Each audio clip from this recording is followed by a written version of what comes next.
మరి మన్య గోవర్ధన్కు కేటీఆర్ ఊపిరి అంటారు, మన్య గోవర్ధన్కు కేటీఆర్ పంచప్రాణం అంటారు.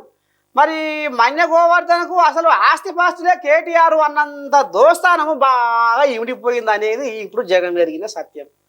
మరి ఏంది ఆ మధ్యన ఏదో దానం నాయే వచ్చినాక కొంత కచ్చపెచ్చ వ్యవహారం అయింది అనేది గుసగుస నడుస్తుంది. మరి మునుపటి శోభతే ఉందా లేకపోతే పట్టి పర్వాలేదు శోభత అయిందా ఇప్పుడు బీఆర్ఎస్ పార్టీతోటి మన్య గోవర్ధన్కు? అట్లాగేందండి. మన నాగేందర్ గారు వచ్చినా కూడా మా రామన్నతో నాకున్న అనుబంధం ఎప్పటికి కూడా మర్చిపోలేనిది, ఎప్పటికి మర్చిపోను కూడా. కేసీఆర్ గారితో కానీ కేటీ రామారావు గారితో నాకు చాలా మంచి అనుబంధం ఉంది.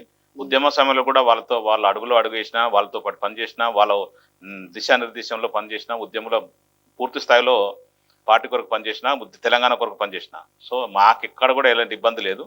నాగేందర్ గారు మరి సీనియర్ నాయకులను తీసుకొచ్చారు, 2014 టికెట్ ఇచ్చారు, 2023 టికెట్ ఇచ్చారు, గెలిచిండు. సరే ఇప్పుడు ఆయన కేటీ రామారావు గారు ఒకటి చెప్తుంటారు కదా, కుండ పగిలితే పగిలింది కానీ కుక్క బుద్ధి తెలిసింది అంటారు కదా.